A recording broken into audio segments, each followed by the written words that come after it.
Bapak Ibu yang kami hormati, marilah kita simak diseminasi program Guru Penggerak Budaya Positif yang akan disampaikan oleh Ibu Tuti Handayani MPD.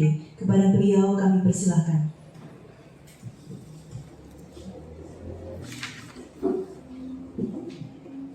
Bismillahirrahmanirrahim. Assalamualaikum warahmatullahi wabarakatuh. Yang kami hormati Ibu Kepala Sekolah SD Negeri 4 Kerandegan, yang kami hormati Bapak Ibu Guru SD Negeri 4 Kerandegan, terima kasih atas waktu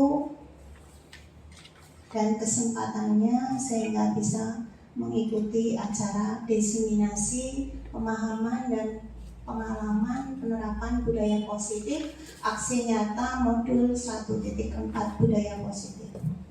Alhamdulillahirabbil alamin wa bihi nasta'in wa la umuri dunya waddin. Wassalatu wassalamu ala asrofil anbiya'i wal mursalin. Amma ba'du. Salawat serta salam tetap tercurah kepada junjungan kita Nabi besar Muhammad sallallahu alaihi wasallam yang telah kita nantikan syafaatnya di yaumul akhir. Puji syukur kehadirat Allah, pada siang hari ini kita masih diberi kesempatan, diberi kesehatan dalam acara ini. Baik Bapak Ibu, langsung saja saya akan menyampaikan tentang diseminasi pemahaman dan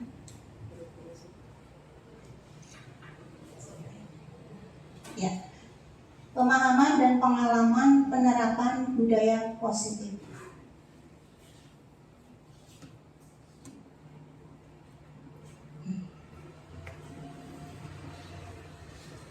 Baik, sebelumnya selamat datang Ibu, Bapak, Ibu guru hebat SD Negeri 4 Kerandegan. Mari belajar bersama demi kemajuan SD Negeri kita tercinta. Semoga Allah selalu melimpahkan keberkahan untuk kita semua. Di sini kita belajar bersama, Bapak Ibu.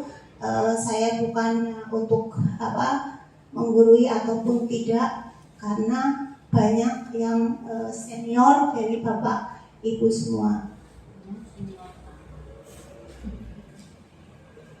Selanjutnya, dalam konsep utama modul budaya positif, ini ada beberapa konsep itu.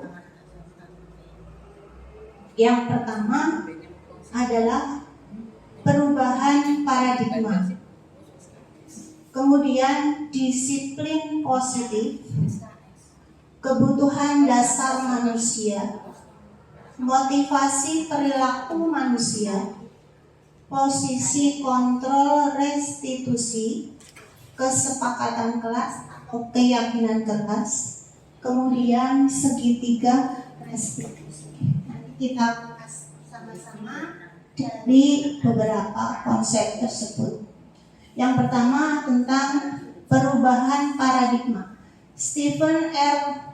Covey, Principal Center Leadership 1991, mengatakan bahwa bila kita ingin membuat kemajuan perlahan, sedikit-sedikit, ubahlah sikap atau perilaku Anda. Namun bila kita ingin memperbaiki cara-cara utama kita, maka kita perlu mengubah kerangka acuan kita. Ubahlah bagaimana Anda melihat diri, bagaimana Anda berpikir tentang manusia. Ubahlah paradigma Anda, skema pemahaman dan penjelasan aspek-aspek tertentu tentang realitas. Kemudian kita dalam perubahan paradigma ini mengubah mindset kita dari stimulus respon menjadi teori kontrol.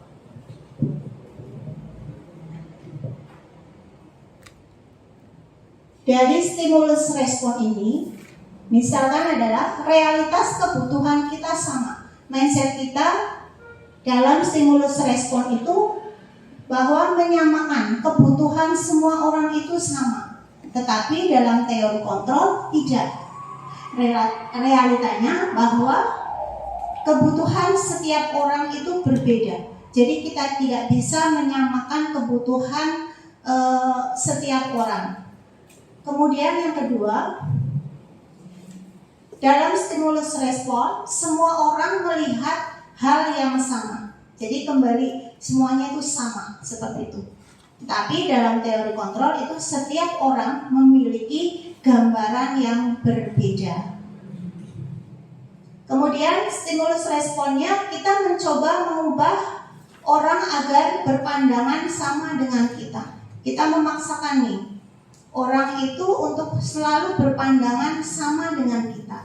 Tetapi itu berbeda. Pada teori kontrol kita berusaha memahami pandangan orang lain tentang dunia. Kemudian stimulus respon perilaku buruk dilihat sebagai suatu kesalahan. Setiap anak yang melakukan suatu perilaku buruk, misalkan tidak sesuai dengan yang kita inginkan, itu merupakan suatu kesalahan. Tetapi di teori kontrol semua perilaku memiliki tujuan. Kemudian orang lain bisa mengontrol saya. Itu di stimulus respon. Teori kontrolnya hanya Anda yang bisa mengontrol diri Anda. Ini dalam pertanyaan sebuah pematik, Anda mencoba dengan teman Anda menggenggam sesuatu di tangan. Kemudian teman Anda itu menginginkan untuk membuka dari genggaman tangan kita. Nah, teman kita itu menghendaki pokoknya harus dibuka. Harapannya adalah teman kita itu bisa memerintah kita. Ini kembali ke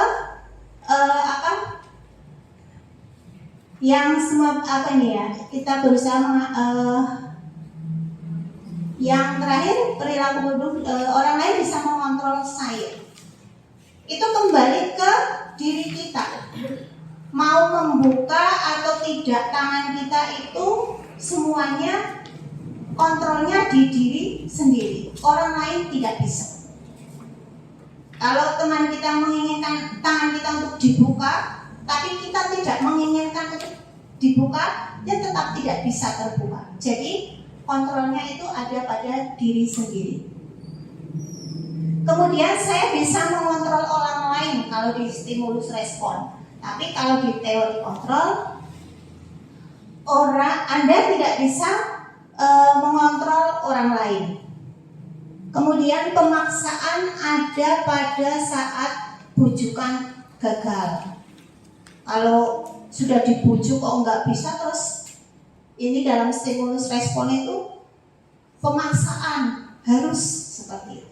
Tapi di teori kontrol, kolaborasi dan konsensus menciptakan pilihan-pilihan baru. Kemudian yang terakhir adalah stimulus responnya itu model berpikir menang kalah. Tapi dalam teori kontrolnya itu adalah mode berpikir menang, menang, dan menang. Selanjutnya kita menuju ke perubahan paradigma belajar. Dalam pembelajaran saat ini kita mengenal kurikulum Merdeka G. Nah, pembelajaran dengan paradigma baru ini dirancang berdasarkan pembelajaran yang berdiferensiasi. Apa sih pembelajaran berdiferensiasi ini? Yaitu pembelajaran di mana pembelajar disesuaikan dengan kebutuhan murid guna mewujudkan profil pelajar Pancasila. Nah, ini Bapak Ibu pasti sudah paham dari profil pelajar Pancasila. Ada apa aja Bapak Ibu?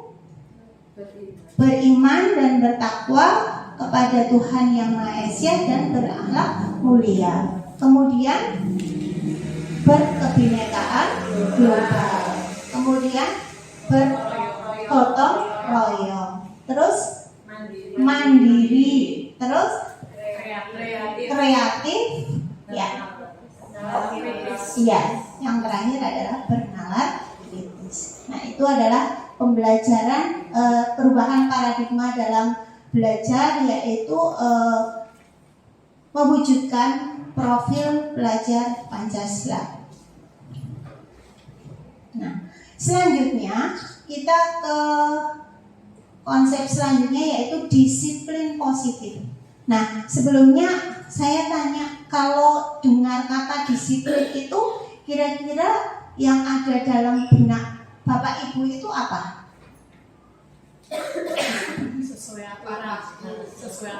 Sesuai aturan. Terus apa lagi?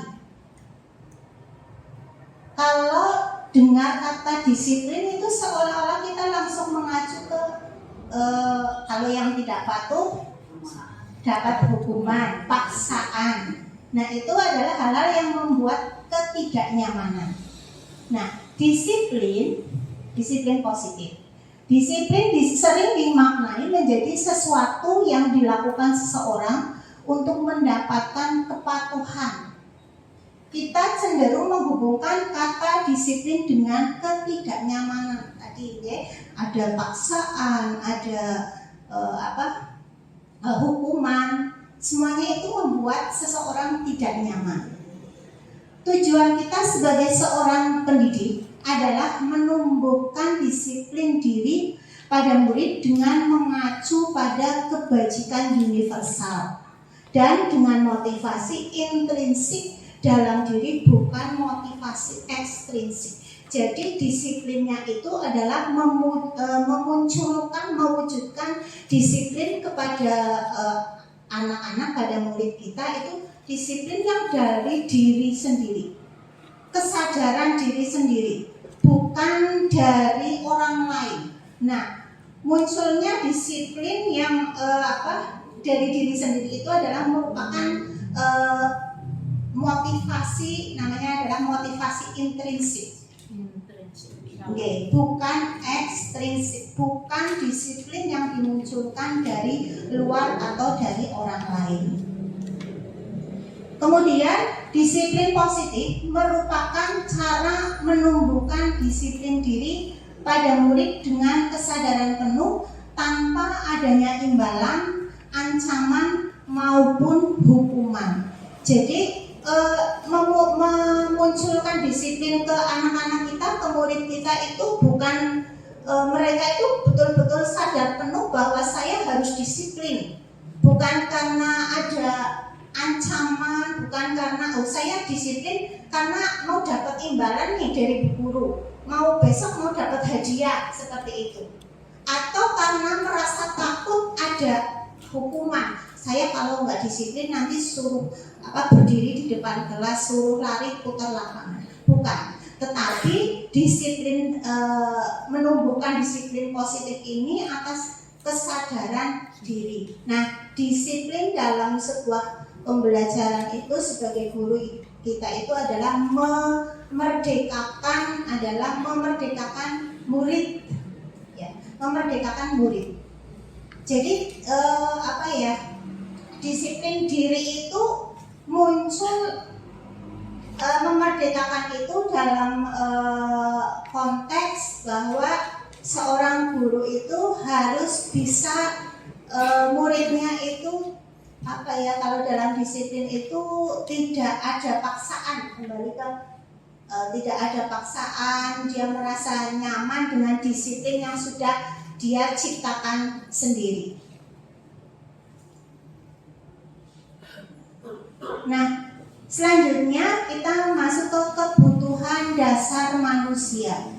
Kebutuhan dasar ini ada 5, ada kebutuhan bertahan hidup, kemudian kasih sayang dan rasa diterima, kemudian kebutuhan penguasaan atau kebutuhan pengakuan kemampuan, kebutuhan kebebasan, ini adalah kebutuhan akan pilihan, dan yang terakhir adalah kesenangan. Kita kupas satu-satu. Yang pertama adalah setiap murid kita melakukan sebuah kesalahan, baiknya kita lihat dulu Bapak Ibu. Sebenarnya ada sesuatu yang ia ingin capai, ada kebutuhan yang ingin dia raih. Ini misalkan sebuah kasus, misalkan si Ambar itu atau yang cowok nih, si Dika misalkan, dia mengambil bekal temannya. Nah, sebenarnya ada apa dengan Dika? Kok tidak biasa-biasanya nih dia kok ngambil bekal temannya? Nah, kembali ke yang tadi Mbak, kebutuhan dasar apa sebenarnya yang sedang ingin dibutuhkan oleh Dika itu? Nah, dalam yang pertama kebutuhan bertahan hidup ini, di sini ada contohnya makan, ada tempat tinggal, seperti itu. Nah, Dika ini mengambil bekal temannya karena dia sedang ingin memenuhi kebutuhan dasarnya, yaitu karena rasa lapar, misalkan. Anak ibunya mungkin tidak sempat membawakan bekal. Terus dia berusaha untuk mengambil punya teman, karena ketika ditanya kenapa kok kamu mengambil bekal teman, karena saya lapar, misalkan, karena tidak membawa uang saku. Kemudian yang kedua, kebutuhan dasar kasih sayang dan rasa diterima. Nah, kebutuhan ini dalam kasus Dika itu tadi, dia mengambil bekal teman, otomatis temannya ini langsung lapor kepada gurunya. Lapor ke gurunya, Bu, itu ngambil bekal sekalian. Nah, di situ ada respon dari gurunya, merasa ingin diperhatikan. Sebenarnya dalam lingkungan kita banyak sekali ya Bapak Ibu, anak-anak, saya juga pernah mengalami yang anak-anak yang broken itu belajarnya menjadi kurang, konsentrasinya kurang. Nah, ketika kita perhatikan, ternyata dia punya masalah di rumah, dan anak tersebut memang butuh perhatian, butuh rasa diterima, dan butuh kasih sayang. Jadi kita tidak bisa langsung menyalahkan, tapi sebagai guru kita tugasnya adalah menggali, menuntun anak, seperti itu. Kemudian yang ketiga, kebutuhan dasar penguasaan, kebutuhan pengakuan kemampuan. Ini biasanya pada anak-anak yang caper, yang punya sifat kepemimpinan. Dia merasa, saya ini bisa loh, saya ini mampu. Nah, itu adalah salah satu kebutuhan dasar tentang penguasaan, butuh pengakuan, seperti itu. Nah, anak-anak yang mempunyai kebutuhan dasar kemanusiaan, kebutuhan dasar manusia tentang penguasaan ini, biasanya anaknya itu sering hal-hal baru. Dia senang mencoba hal-hal yang baru. Kemudian yang keempat adalah kebutuhan akan kebebasan, kebutuhan akan pilihan.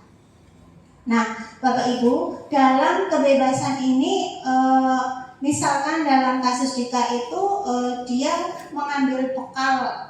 Misalkan dia kok sudah dikasih bekal, tapi dia masih mengambil punya orang lain, karena mungkin ibunya ngasih bekalnya itu menunya itu saja, nggak ganti-ganti. Nah, ketika melihat bekal temannya kok bervariasi ya, saya kok ingin nyoba ya. Nah, itu adalah salah satu untuk memenuhi kebutuhan dasar kebebasan. Yang terakhir adalah kesenangan, kebutuhan dasar manusia yang terakhir yaitu kesenangan. Di sini dalam kasus Dika misalkan dia mengambil bekal temannya itu ada rasa senang, di sini kok membuat temannya itu menjadi marah, terus menjadi temannya itu merasa kurang senang dengan dirinya. Tapi itu ada kebanggaan bagi dia. Saya senang, saya sudah bisa membuat teman saya marah. Saya kebutuhan dasar kesenangannya itu terpenuhi. Seperti itu Bapak Ibu. Itu tentang kebutuhan dasar manusia.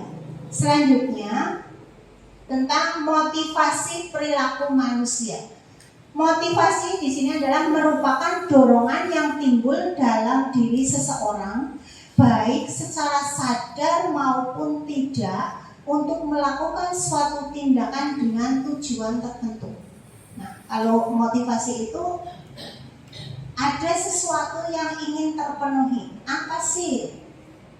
Berarti secara sadar dan tidak sadar untuk mendapatkan suatu tujuan.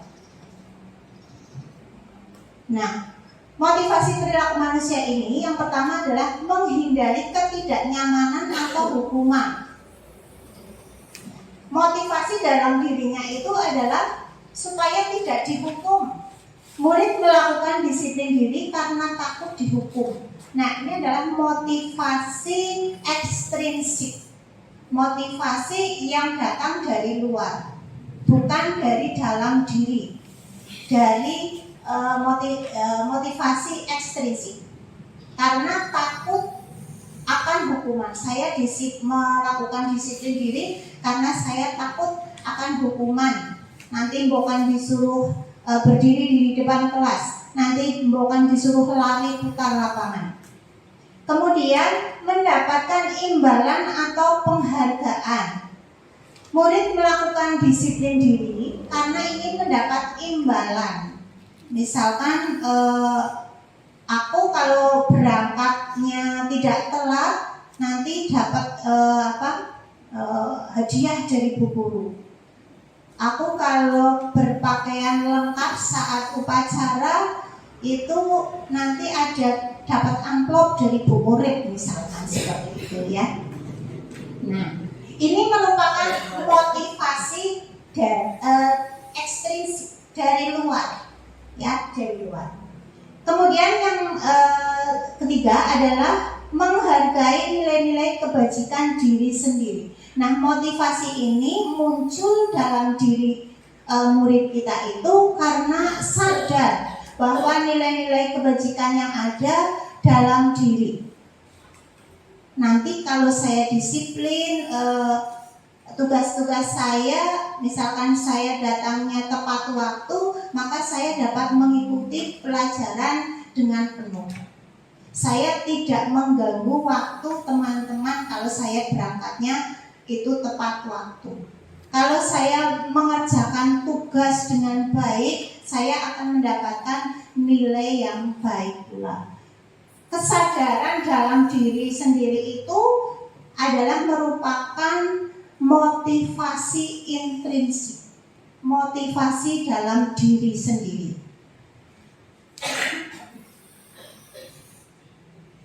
Selanjutnya,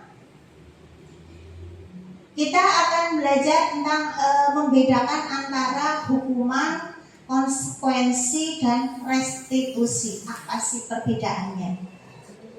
Kalau hukuman ini bersifat tidak terencana atau tiba-tiba, hanya satu arah, yaitu dari guru, murid hanya menerima.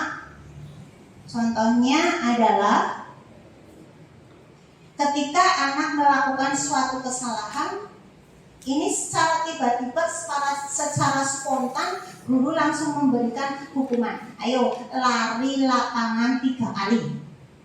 Ini spontan. Jadi murid itu tidak mengetahui, ya, tidak mengetahui. Nah, dari hukuman ini kita tidak tahu ya Bapak Ibu, barangkali ternyata anak itu menyimpan rasa sakit hati, kemudian merasa jadi rendah diri, malu, karena hukuman yang diberikan.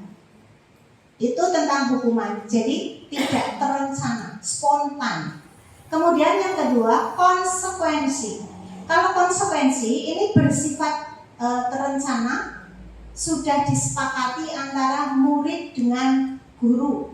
Konsekuensinya apa kalau misalkan kok tidak mengerjakan tugas? Konsekuensinya apa? Sanksinya apa kalau datangnya terlambat? Kemudian yang ketiga adalah restitusi. Ini memperbaiki kesalahannya dan mencari solusi atas kesalahan yang dibuat. Jadi ketika anak itu membuat suatu kesalahan, kita sebagai guru itu menuntun, apa sih kesalahan kamu itu apa? Kamu harus bagaimana untuk memperbaiki kesalahan kamu. Jadi kita tidak boleh langsung menghukum, lari lapangan, seperti itu ya. Kemudian perbedaannya, ini contoh kasus. Misalkan murid sering tidak mengerjakan tugas. Hukumannya adalah, kalau yang hukuman, guru memberi hukuman pada murid, misalkan berdiri di depan kelas. Orang garap tugas berdiri di depan kelas, kakinya diangkat satu, misalkan seperti itu. Okay.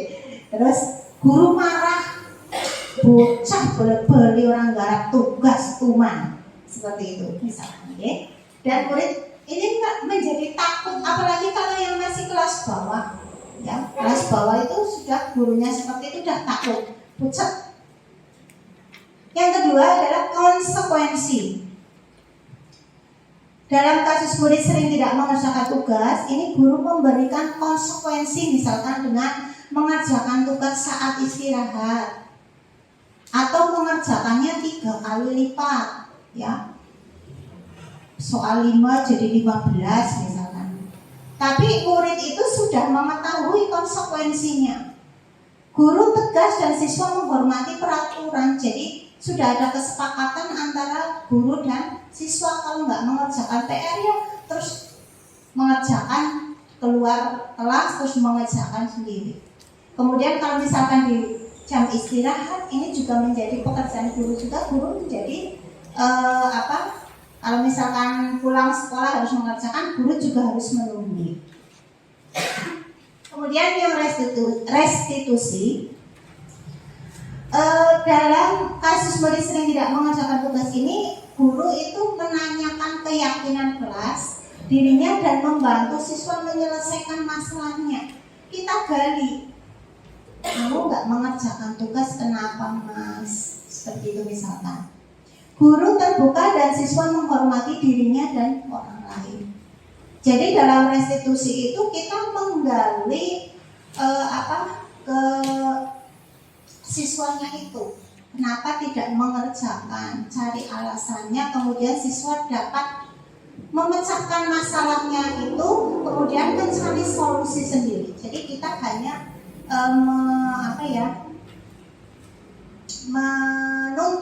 menuntun. Nah, selanjutnya kita masuk ke 5 posisi kontrol restitusi. Ini ada 5 posisi kontrol nih Bapak Ibu. Ada penghukum, pembuat rasa bersalah, ada sebagai teman, kita sebagai pemantau, dan kita sebagai manajer. Yang pertama sebagai penghukum. Ini tanpa kita sadari nih Bapak Ibu, kadang kita merasa tidak sadar bahwa kita itu menjadi seorang penghukum kepada anak. Ketika seorang anak melakukan sebuah kesalahan, kalau yang penghukum itu, misalkan contohnya adalah ketika anak melakukan kesalahan, kita langsung kepada anak. Kamu sering bola-bali terlambat, sering tidak mengerjakan PR. Ini adalah merupakan salah satu penghukum. Kita langsung kepada anak itu tanpa melihat kenapa anak ini kok tidak mengerjakan tugas, kenapa dia terlambat. Ini biasanya baik secara apa ya, kalau penghukum itu kepada anak itu dari sikap kita, dari perilaku kita itu sudah kelihatan. Kita marah-marah di depan anak, kemudian mengeluarkan kata-kata yang membuat sakit hati kepada anak. Nah, itu adalah penghukum. Kemudian pembuat rasa bersalah.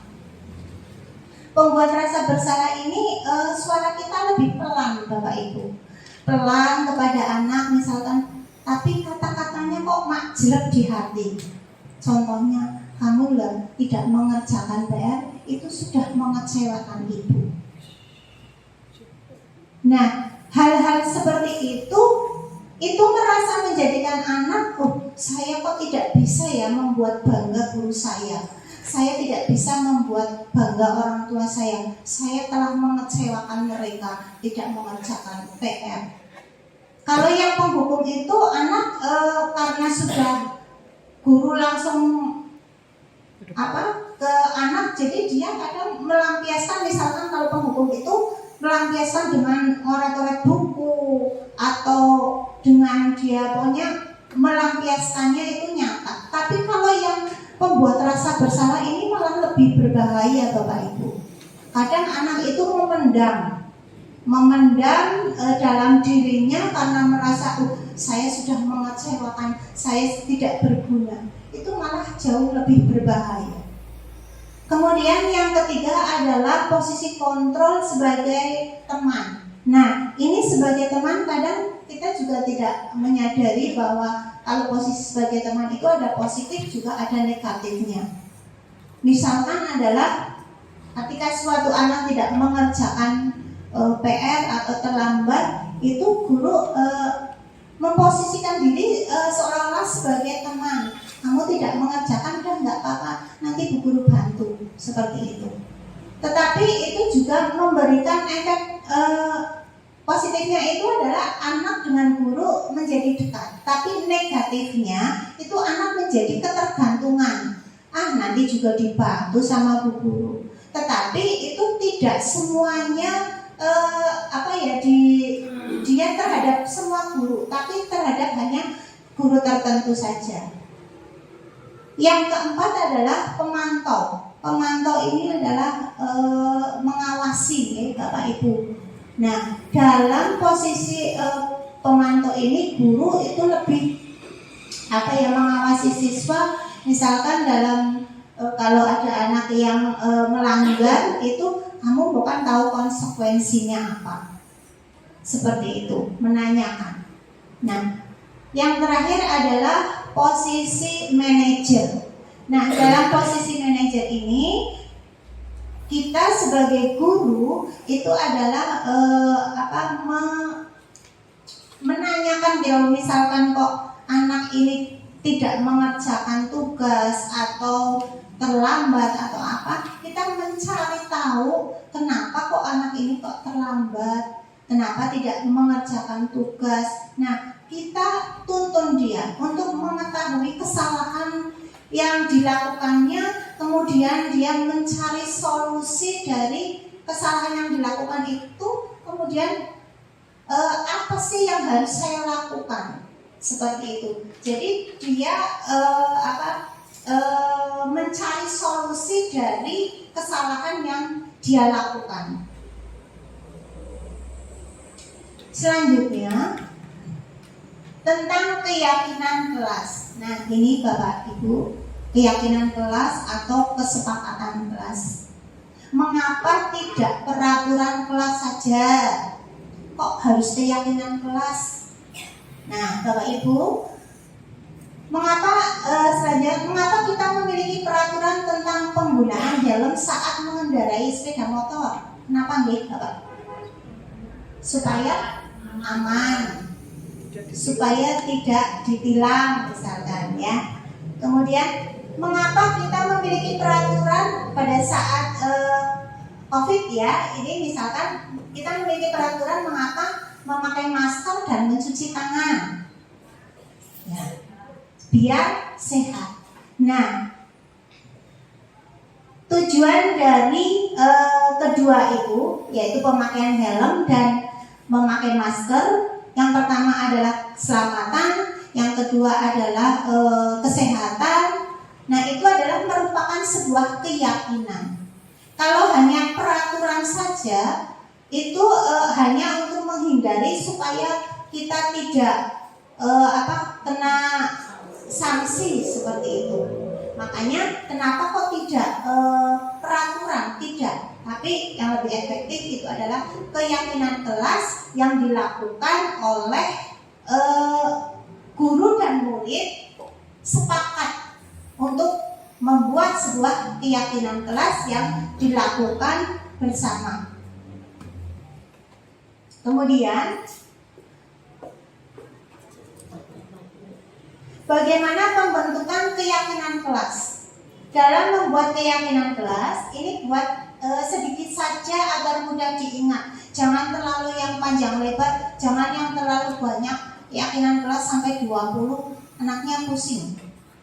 Sedikit saja. Kemudian dibuat dalam bentuk positif, sesuai dengan kondisi kelas atau sekolah agar mudah diterapkan. Jadi membuat keyakinan kelas itu harus sesuai nih Bapak Ibu dengan kondisi kelasnya. Semua warga kelas dilibatkan dalam membuat keyakinan kelas. Jadi dalam misalkan dalam lingkup kecil kelas dulu lah, membuat keyakinan kelas. Kita libatkan semua anak untuk membuat keyakinan kelas ini yang nanti akan dilaksanakan atau dilaksanakan oleh warga kelas tersebut. Nah, ini Bapak Ibu, saya kelas 6B ini mencoba membuat keyakinan kelas. Jadi setiap anak itu saya beri kertas, kemudian apa keyakinan kelas yang mereka inginkan supaya mereka itu disiplin. Nah, dari beberapa anak itu kemudian menempelkan keyakinan-keyakinan yang mereka yakini sendiri. Semuanya saya bebaskan, silahkan apa yang dalam benak kamu tuliskan, kemudian tempel di papan tulis seperti itu. Nah, dari keyakinan kelas tersebut ada beberapa poin-poin yang disepakati bersama oleh anak-anak dan guru. Kemudian dibuatlah sebuah keyakinan kelas dan saya pasang di kelas. Jadi keyakinan kelas itu awalnya adalah untuk menciptakan sebuah budaya positif. Maka baiknya ini per kelas dulu untuk dilakukan membuat sebuah keyakinan kelas. Kemudian keyakinan kelas itu biar dilakukan atau dilaksanakan oleh seluruh anggota kelas, maka ditempel di kelas, biar anak itu mengetahui ini keyakinan kelas yang sudah kami buat dan kami sepakati. Kemudian sepakat untuk melaksanakan dengan sebaik-baiknya. Ini adalah kelas 6B. Kami bisa di videonya Mbak. Ya.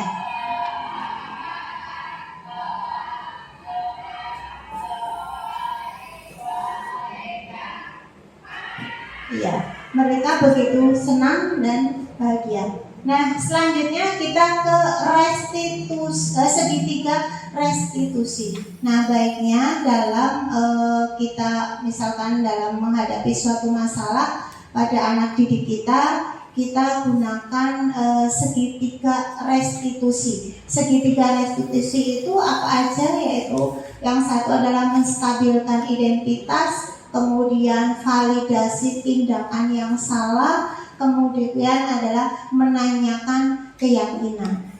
Setiap anak yang melakukan sebuah kesalahan pasti punya alasan, punya kebutuhan dasar yang dia ingin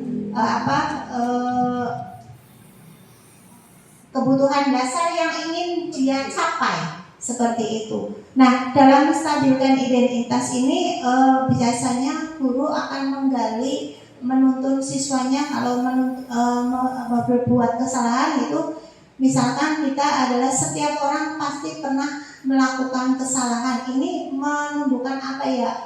Anak itu menjadi rasa dari anak yang merasa gagal menjadi oh saya ada penguatan nih dari guru seperti itu. Kamu misalkan kamu bukan satu-satunya yang pernah melakukan suatu kesalahan, itu adalah merupakan menstabilkan identitas. Kemudian validasi tindakan yang salah, contohnya adalah guru, kamu tentu punya alasan mengapa melakukan kesalahan ini. Kenapa kamu tidak mengerjakan tugas? Kenapa kamu terlambat? Kemudian menanyakan keyakinan, yaitu keyakinan keyakinan kelas apa yang telah kamu sepakati misalkan. Kemudian mencari solusinya, keyakinan menanyakan keyakinan ini, mencari solusinya apa. Kamu melakukan kesalahan ini, terus kamu mau bagaimana? Seperti itu. Nah, ini menstabilkan identitas. Contohnya tadi sudah saya sebutkan, setiap orang pasti pernah berbuat salah. Tidak ada manusia yang sempurna. Ya, setiap orang pernah melakukan suatu kesalahan. Kemudian validasi tindakan yang salah. Kamu pasti punya alasan kenapa melakukan kesalahan itu. Kenapa kamu tidak mengerjakan tugas. Kemudian menanyakan keyakinan, ini adalah mencari solusi, membangkitkan solusi dari kesalahan yang dia lakukan. Apa yang akan kamu lakukan setelah ini? Setelah kamu melakukan suatu kesalahan ini, kamu harus bagaimana? Nah, itu adalah 3 tindakan restitusi. Nah, ini saya contohnya.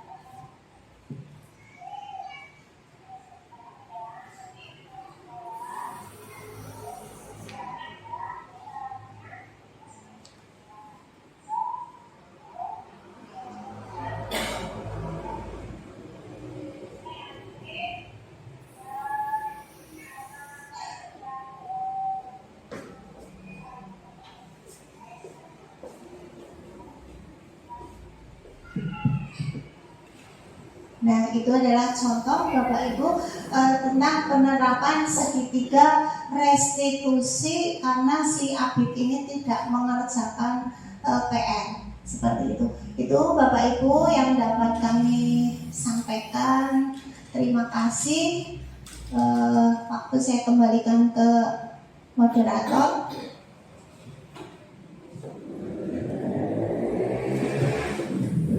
Terima kasih. Dari penyampaian Ibu Tuti Handayani, kira-kira adakah pertanyaan dari Bapak Ibu? Saya Bu. Nggih.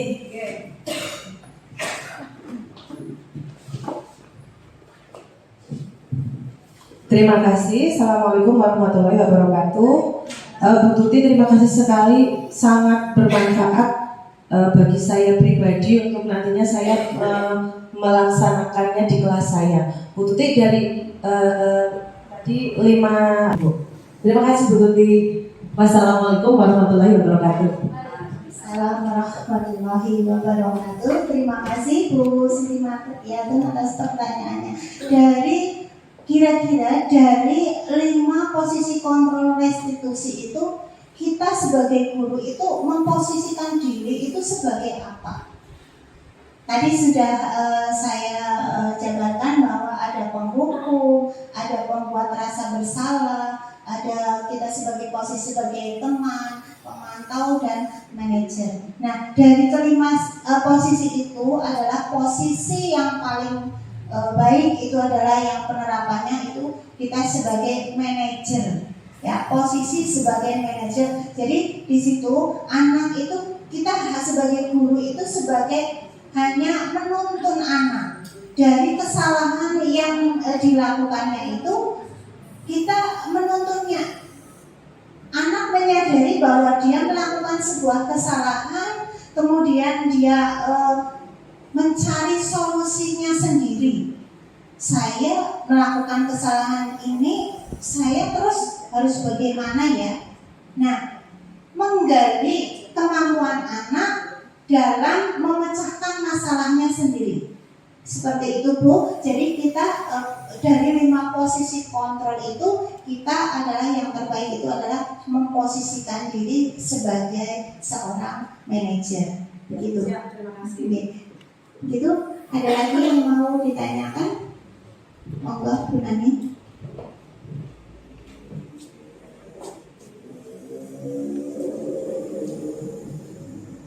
Terima kasih atas waktunya. Melanjutkan tadi untuk posisi guru atau posisi kita sebagai manajer, apakah bisa untuk di kelas awal itu diterapkan posisi kita itu sebagai manajer? Itu saja Bu Tuti, terima kasih. Baik, terima kasih Bu Nani atas pertanyaannya. Pertanyaannya bagus-bagus sekali. Apakah posisi kontrol ini bagaimana penerapannya ya Bu Nani? Gimana? Oh ya, penerapannya bagaimana kalau di kelas awal? Nah, ini kembali ke filosofi KHD ya, bahwa kita itu hanya sebagai menuntun laku anak. Kalau anak itu misalkan dari anak-anak yang kelas awal itu masih butuh pendampingan penuh, kita itu baiknya sebagai manajer. Jadi kita dampingi betul anak itu ketika melakukan kesalahan. Jangan sampai kita langsung menghukum. Kamu salah, ini harus, itu tidak boleh. Apalagi anak yang masih kelas awal itu, ya Allah, masih butuh sekali pendampingan. Kita ibaratnya itu memang orang tua di sekolahan. Jadi ketika melakukan kesalahan, kita gali. Kok kenapa kamu tidak memakai topi kalau upacara misalkan? Kita gali, kita cari tahu alasannya. Oh Bu, maaf saya nggak bawa topi, kenapa? Digali terus sampai menemukan solusi dari kesalahan yang dia lakukan. Kita tanya, kamu sudah tidak memakai topi, nanti kira-kira bagaimana? Seperti itu. Apa yang harus kamu lakukan? Besok saya tidak akan mengulanginya lagi Bu. Saya akan mengingat-ingat, pokoknya kalau hari Senin saya itu harus berpakaian lengkap. Jadi kita itu sebagai guru itu betul-betul memposisikan diri yang 5 itu ya, yang kelima itu adalah posisi sebagai manajer, menggali, menuntun anak. Seperti itu Bu Nani. Ada lagi? Cukup? Ya, terima kasih. Mungkin Bapak Ibu, saya akhiri untuk UKS ya. Silakan, saya terima kasih sekali. Kemudian saya untuk kepada Ibu KS untuk memberikan masukan. Terima kasih. Luar biasa, tepuk tangan dulu. Signifikan restitusi. Mungkin bagi kita atau yang belum masuk di guru penggerak baru melihat segitiganya, tetapi roh isinya hari ini mudah-mudahan kita bisa pelajari, kita ikuti yang sudah dicontohkan, dan nanti Bu Tuti juga bisa menjadi kontrol dari teman-teman sampel. Nah, di sini luar biasa hal yang ternyata kita guru tidak hanya mengajar, tetapi ada hal yang harus kita laksanakan sebagai guru, sebagai pamong, sebagai teman. Lalu tadi di situ lima itu ada penghukum, teman, kemudian manajer, pemantau, kemudian pembuat rasa bersalah. Mungkin sedikit untuk mereview Bu Tuti. Selain Bu Tuti, teman-teman, selama ini posisinya sudah di mana? Penhukum yang lain. Ini untuk mereview, oh jebolannya gitu kan. Nah dari sini justru terima kasih Bu Tuti. Ini juga untuk menggali teman yang lain. Oh ada toh segitiga restitusi. Nanti Bu Tuti harus membuat aksi nyata berupa banner segitiga restitusi dipasang, memposisikan guru-guru ada di mana. Nggak usah menunjuk siapa sebagai apa, tapi menunjuk diri sendiri sudah sebagai apa. Kemudian membuat rasa bersalah. Pernahkah kita menggali anak sampai menyampaikan maaf Bu, saya bersalah? Untuk kelas 6 ada. Alhamdulillah. Mudah-mudahan justru kadang malah kelas bawah bisa. Maaf Bu, saya salah. Takut banget bukunya ketinggalan. Nah itu sudah masuk, dibiasakan, dibudayakan, hargai. Kemudian sebagai pemantau, sebagai teman di sini, kalau dalam andragogi bagus sekali karena anak bisa curhat. Kemudian manajer.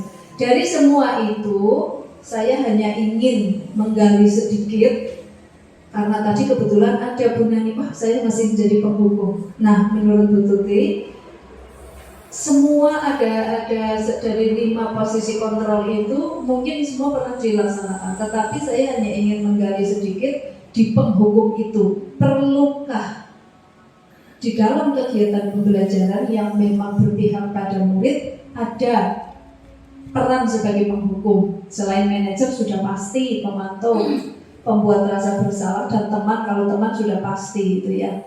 Tapi sebagai penghukum pernahkah dilakukan? Atau kalau kata penghukum kan ekstrim, tapi bagaimana supaya membuat jerah peserta didik tetapi tidak merasa dihukum?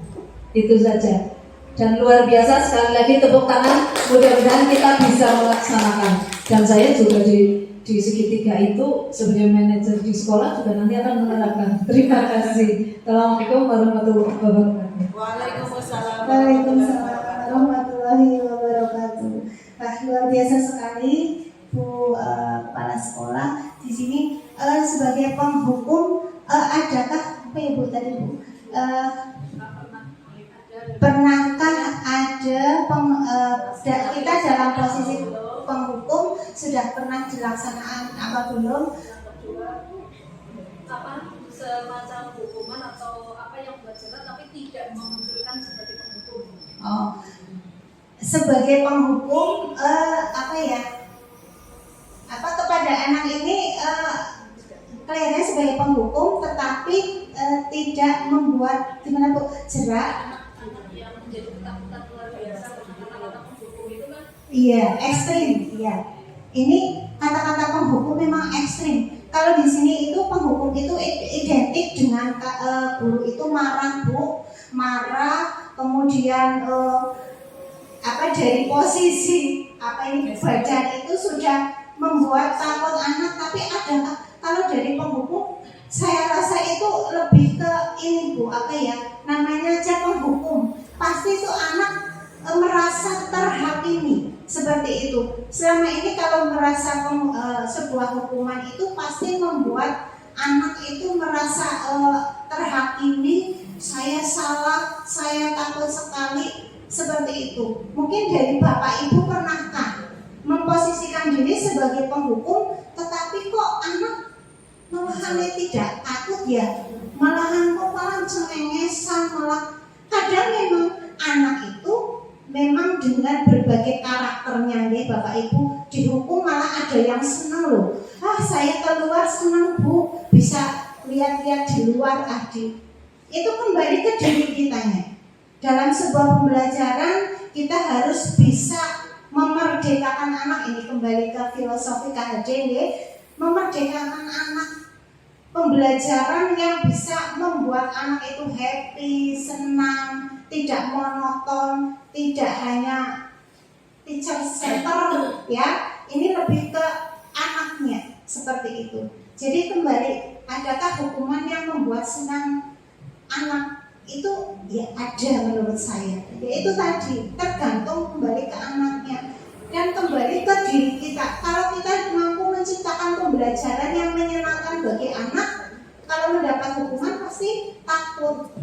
Tapi kalau kitanya itu dalam melakukan sebuah pembelajaran kok monoton, pakainya metode ceramah, bina-bina, tugas ramah, itu anak kalau mau dikasih mengerjakan di luar itu malah senang banget.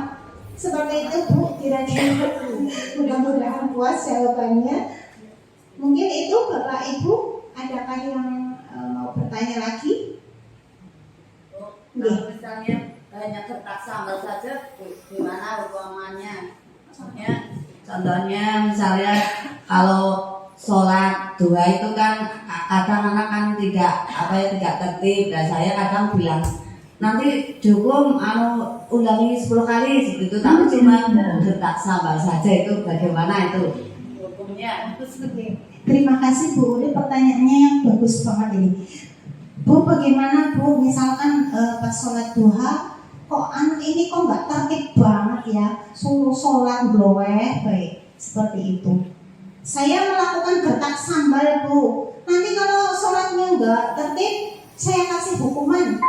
Nanti diulangi. Kalau diulangi lagi seperti itu, misalkan Maksudnya diulangi sholatnya, diulangi sendiri. Iya, diulangi lagi. Kamu sholat, sendiri. iya. Itu sebuah menurut saya konsekuensi. Boleh konsekuensi. Bagaimana gertak sambal saja Bu, biar anak ini jelas. Nah ini kembali ke kitanya Bu Ore. Kembali ke kitanya. Misalkan sebenarnya sih tidak baik nih. Tidak baik, misalkan kalau anak yang psikisnya itu rawan, itu menjadi rasa takut nih. Saya saja misalkan ada guru yang nanti ini loh, kalau nggak mau belajar, tak turunin lagi di kelas 1.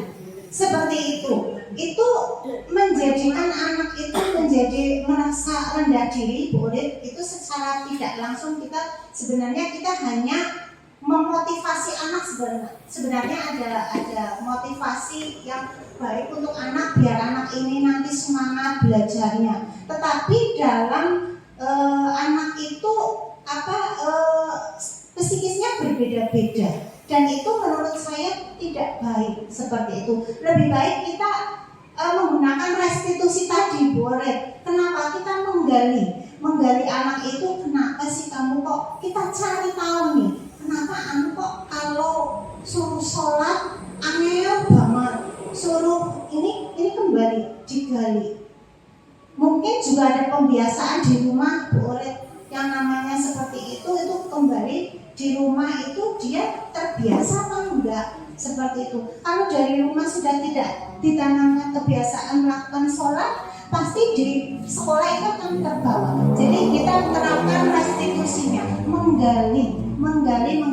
Kita sebagai guru itu sebagai pamong, sebagai menuntun, menjadi anak-anak ini mengetahui kesalahannya, kemudian memperbaiki kesalahannya tersebut, mencari solusi dari kesalahan yang dia lakukan. Begitu boleh? Ada lagi? Cukup nggih? Cukup. Baik, terima kasih Bapak Ibu atas waktu yang diberikan, luar biasa. Saya terima kasih sekali. Mudah-mudahan apa yang sudah saya sampaikan ini tentang budaya positif memberikan manfaat bagi kita semua, memberikan kemajuan bagi SD Negeri kita tercinta, SD Negeri 4 Grandegan. Terima kasih semuanya, mohon maaf atas segala kesalahan. Saya akhiri, billahi taufiq wal hidayah. Wassalamualaikum warahmatullahi wabarakatuh.